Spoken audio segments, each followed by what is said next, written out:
Greetings from South Korea. I am Arirang News AI anchor. Here is the news-making headlines today. President Lee Jae-myung has arrived in France to attend the G7 summit in Evian. After arriving in Evian, he joined French President Emmanuel Macron and the leaders of other invited countries for a group photo. He will soon take part in a working session titled Forging New Partnerships and Rebuilding International Solidarity. The Blue House says he will stress the need for a new partnership between donor and recipient countries, noting that development needs continue to grow while official development assistance has failed to keep pace. This marks President Lee's second consecutive appearance at the G7 summit. U.S. President Donald Trump says a preliminary deal to end the war with Iran has already been signed, and that details will be released pretty soon. However, differences between the two sides are already emerging, including over whether commercial vessels will be allowed to pass freely through the Strait of Hormuz without transit fees. While Trump insists there will be no charges, Iran's semi-official Fars news agency reports that Tehran's right to collect transit fees has been recognized. Disputes have also surfaced over frozen Iranian assets, with Iran calling for immediate release upon the signing of the MOU, while the U.S. says any release must be tied to Iran's nuclear commitments. Global markets rallied on Monday, and oil prices fell sharply after the United States and Iran reached an agreement to extend their ceasefire and reopen the Strait of Hormuz.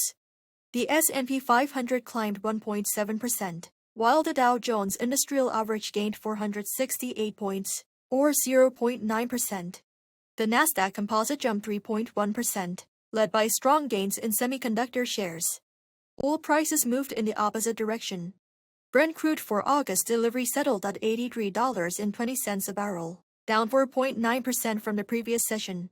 West Texas Intermediate crude for July delivery closed at $80.75 a barrel, a decline of 4.8%. North Korea has criticized the recent large-scale live-fire exercise by Japan's ground self-defense force, calling it a test of re-invasion capability. In an article published on Tuesday, the ruling party newspaper Nodongshinmun claimed Japan's counter-strike capability was a preemptive strike capability.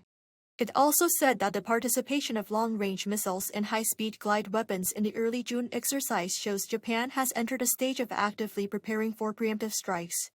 Referring to Tokyo's annual defense white paper, which describes Pyongyang as an imminent threat, the newspaper claimed this clearly indicates who is the primary target of Japan's strike plans and broader remilitarization efforts. The South Korean national football team has completed its first full squad training session since arriving in Guadalajara, Mexico.